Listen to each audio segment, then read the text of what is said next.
नमस्कार प्यारे बच्चों, आज हम कक्षा 3 की पाठ्य पुस्तक वीणा का पाठ नंबर 15 भारत की वर्कशीट करने जा रहे हैं।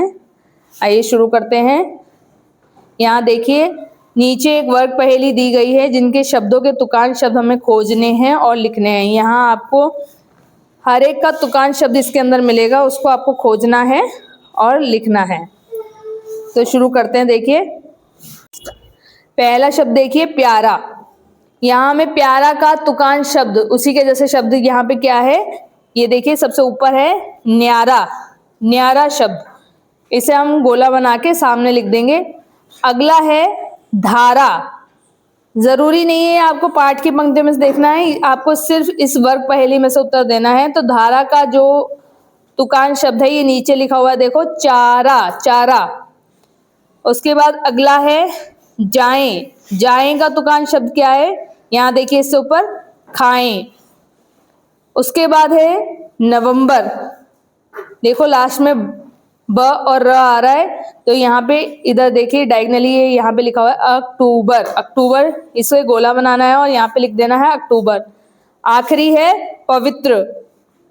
पवित्र का हम ढूंढेंगे, देखिए पहली लाइन में नीचे की तरफ चरित्र। चरित्र, ये आपका पहला प्रश्न हो गया है। अब दूसरे प्रश्न पे आते हैं।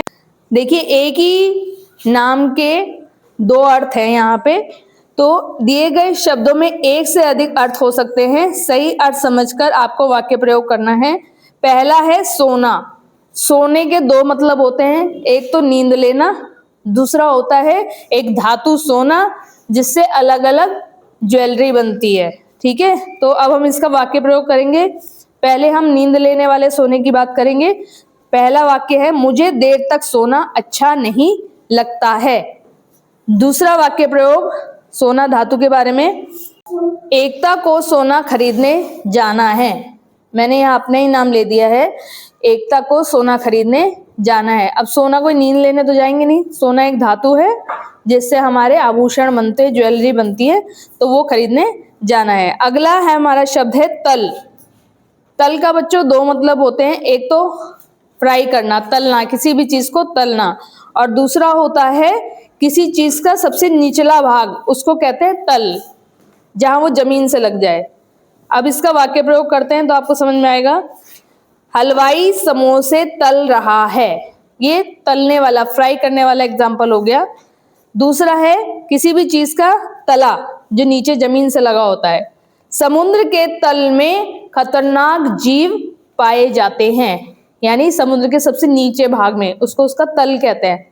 ठीक है, समुद्र तल में खतरनाक जीव पाए जाते हैं। अगला है मगर।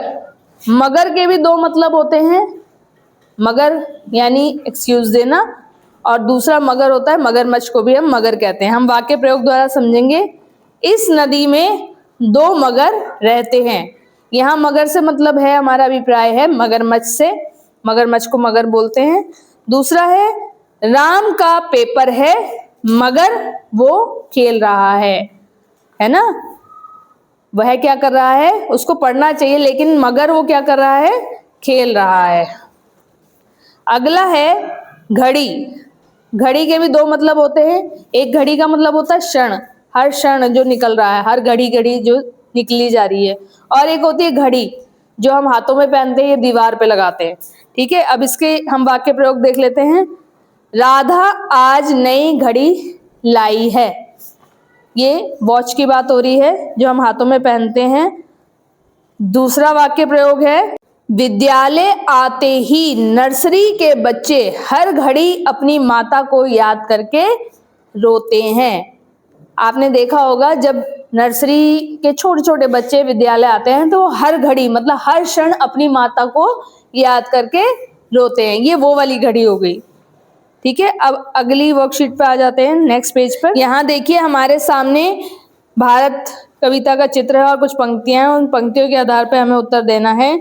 कविता में डैश देश का गुणगान किया जा रहा है। कौन से देश का गुणगान किया जा रहा है? भारत तू है हमको प्यारा, है ना। तो किसका? नेपाल, भूटान और श्रीलंका नहीं आएगा, भारत आएगा। अगला प्रश्न है, देश का मुकुट डैश को कहा गया है। किसको कहा गया है? अरब सागर को, हिमालय को, कश्मीर को या दिल्ली को? मुकुट हिमालय। तो क्या उत्तर है? हिमालय। हिमालय पे गोला लगा देंगे। तीसरा है देश के चरण डैश धो रहा है। कौन धो रहा है देश के चरण? समुद्र। तो यहाँ पे ऑप्शन है समुद्र, आकाश, पहाड़, पठार, तो आप समुद्र पे गोला लगा देंगे। समुद्र कौन क्या कर रहा है? हमारे भारत देश के चरण धो रहा है। आखिरी प्रश्न है प्रश्न नंबर 4। दी गई पंक्तियों में समान ध्वनि वाले शब्दों को जोड़े को बनाना है, चुनना है और नीचे लिखना है। तो जो हमारे ऊपर पोएम में आए हैं उन्हीं को लिखना है। सबसे पहले क्या है? प्यारा और न्यारा, तो ये साथ में लिख देंगे। अगला क्या है? सुंदर और समुंदर, तो इन दोनों को लिख देंगे। सिर्फ ऊपर दी गई पंक्तियों में से लिखना है आपको। तो यहाँ पे ये जो दो हैं जोड़े, इनको आपको यहाँ लिखना है। ये वर्कशीट आपकी हो गई है। धन्यवाद।